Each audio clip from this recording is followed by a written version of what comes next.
Epione pain management and regenerative centre. ఇక మీ నొప్పులు శాశ్వతం కావు. ఒక్క ఛాన్స్ అని 2 సంవత్సరాల కాలం ప్రజల్లో తిరిగి కనిపించిన వాళ్ళందరితో మాయ మాటలు చెప్పి ముద్దులు పెట్టి అధికారంలోకి వచ్చిన జగన్ అధికారంలోకి వచ్చినప్పటి నుంచి కూడా ప్రజలను ఎలా మోసం చేశారో, ముఖ్యమంత్రి అయిన వెంటనే ప్రజావేదికని ఎలా కూల్చారో,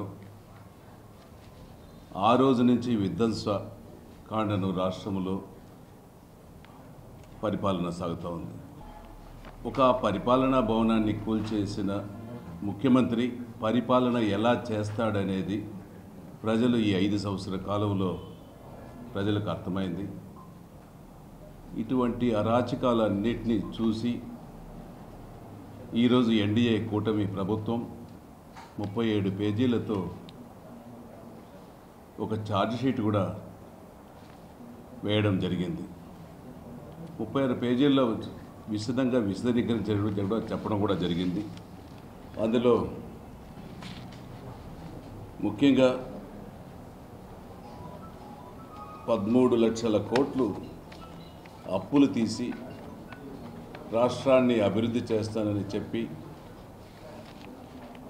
ఈరోజు ఒక్కొక్క ఇంటికి 10 లక్షల రూపాయలు అప్పుల్లో ప్రతి ఇంటికి 10 లక్షల అప్పులు మిగిల్చాడు ఈ 5 సంవత్సరాల కాలంలో. ఇది అందరూ కూడా ప్రజలపైన భారం మోపాడు. ఈ భారాన్ని ప్రజలు కూడా ఇప్పుడు తెలిసింది. సంక్షేమం పేరుతో లక్షల కోట్లు ముఖ్యమంత్రి సలహాదారులు, బినామీలు దోచుకోవడం జరిగింది.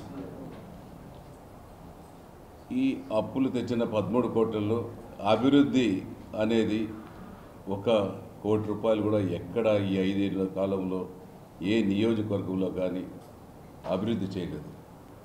ఆఖరికి గుంతలు కూడా పూడ్చుకునేదానికి, తారు రోడ్లు గుంతల్లో పూడ్చుకునేదానికి కూడా ఈ 5 సంవత్సరాల్లో డబ్బులు లేకుండా వదిలేసిన ముఖ్యమంత్రి జగన్మోహన్ రెడ్డి.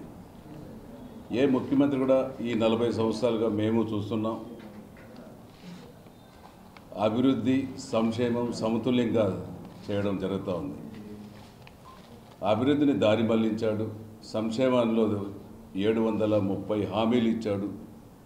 ఇచ్చిన హామీల్లో కొన్ని నెరవేర్చి కనీసం ప్రధాన అంశాలు మద్యపాన నిషేధం చేశారా? ఉద్యోగస్తులకు సిపిఎస్ ఇస్తానని చేశారా? ఇటువంటివి ఎన్నో వాగ్దానాలు ఇచ్చి ఒకటి కూడా నెరవేర్చలేదు.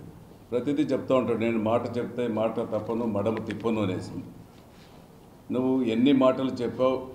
నువ్వు పాదయాత్రలో ఇచ్చిన హామీలలో ఏం చేశావు?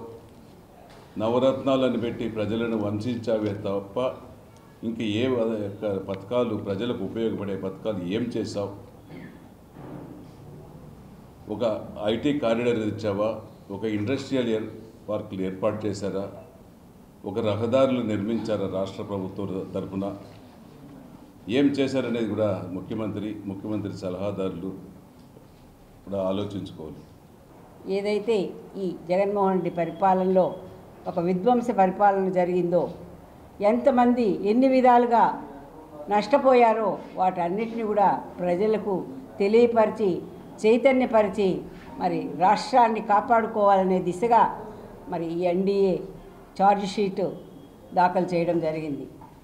దీన్ని ఈ రోజున మరి రాష్ట్ర వ్యాప్తంగా కూడా అన్ని నియోజకవర్గాల్లో కూడా అభ్యర్థులు, తిరుపతిలో మన ఆర్ఎన్ శ్రీనివాసులు గారు అభ్యర్థి, అదేవిధంగా ఇన్ఛార్జ్, అదేవిధంగా అబ్జర్వర్సు, అదేవిధంగా స్టేట్ కమిటీ మెంబర్స్ అందరూ కూడా కలిసి ఈ రోజున ఈ ఛార్జ్ షీట్ని మేమంతా కూడా పత్రికాముఖంగా కూడా బయట పెట్టదలుచుకున్నాం.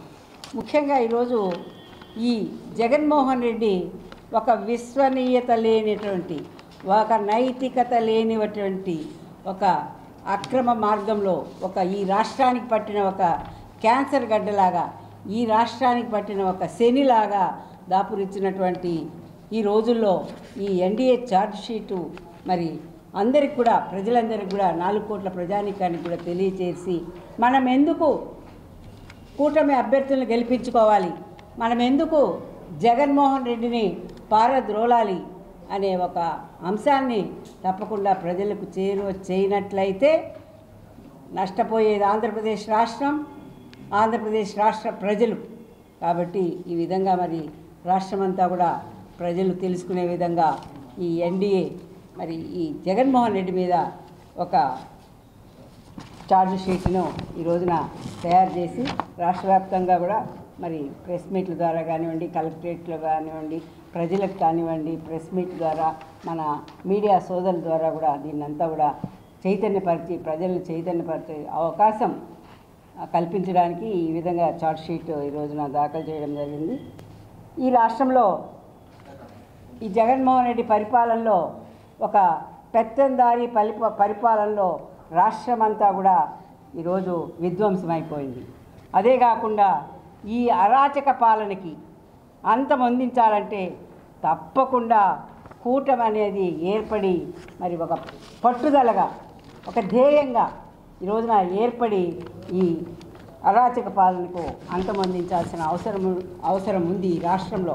మరిన్ని వీడియోస్ కోసం ఛానల్ ని సబ్స్క్రైబ్ చేయండి, లేటెస్ట్ అప్డేట్స్ కోసం వాట్సాప్ ఛానల్ ని ఫాలో చేయండి అండ్ లింక్ డిస్క్రిప్షన్ లో ఉంది.